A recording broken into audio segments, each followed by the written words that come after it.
नमस्कार, मैं सौरभ शुक्ला और आप देख रहे हैं न्यूज़ 18। पाकिस्तान के कब्जे वाले कश्मीर यानी पीओके में हालात एक बार फिर से बेहद तनावपूर्ण हो गए हैं। यहाँ लोगों का गुस्सा अब सड़कों पर साफ दिखाई दे रहा है। बताया जा रहा है कि पाकिस्तान सेना ने प्रदर्शन कर रहे लोगों पर गोलियां चलाईं, जिसमें 30 से ज़्यादा लोगों की मौत हो गई, जबकि 200 से अधिक लोग घायल बताए जा रहे हैं। दरअसल जम्मू कश्मीर संयुक्त अवामी एक्शन कमेटी यानी JAAC ने 9 जून को एक बड़े लॉन्ग मार्च का ऐलान किया था। JAAC पीओके का एक बड़ा नागरिक अधिकार संगठन माना जाता है, जो लंबे समय से लोगों के हक, सस्ती बिजली, सब्सिडी वाले गेहूं और बुनियादी सुविधाओं की मांग उठाता रहता है।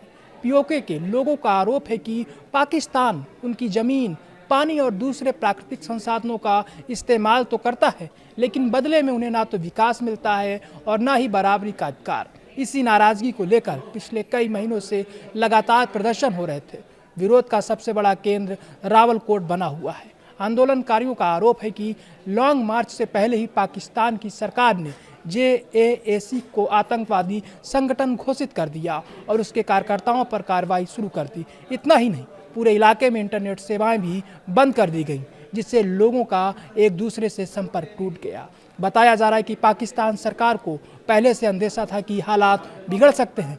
इसी वजह से 5 जून से 20 जून तक पीओके की यात्रा न करने की एडवाइजरी भी जारी की गई थी। हालांकि ये पहली बार नहीं है। इससे पहले 2023 में भी जब लोगों ने अपने अधिकारों को लेकर प्रदर्शन किया था, तब सुरक्षा बलों ने आंसू गैस, लाठीचार्ज और गोलीबारी का सहारा लिया था। उस दौरान भी कई लोगों की जान गई थी और सैकड़ों लोग घायल हुए थे। अब सवाल यही है कि आखिर अपने ही लोगों की आवाज़ दबाने के लिए पाकिस्तान कब तक बल प्रयोग करता रहेगा, और क्या पीओके के लोगों को उनके अधिकार मिल पाएंगे, या फिर विरोध की हर आवाज़ को इसी तरह कुचलने की कोशिश की जाएगी।